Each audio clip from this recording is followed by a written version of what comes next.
तर इकडे माजी आमदार अनिल गोटे यांनीही मंत्री रावल यांच्या विरोधात तक्रार दाखल केली आहे। दोंडाईचा पोलीस ठाण्यात गोटे यांच्याकडून तक्रार दाखल करण्यात आली।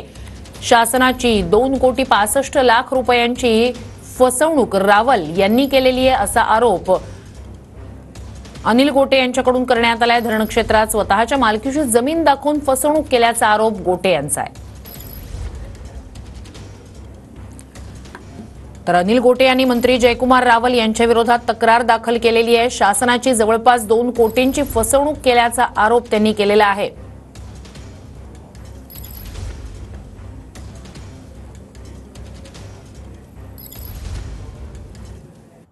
जयकुमार रावल यांनी स्वतःच्या लेटरचा वापर करून अधिकाऱ्यांवर दबाव आणून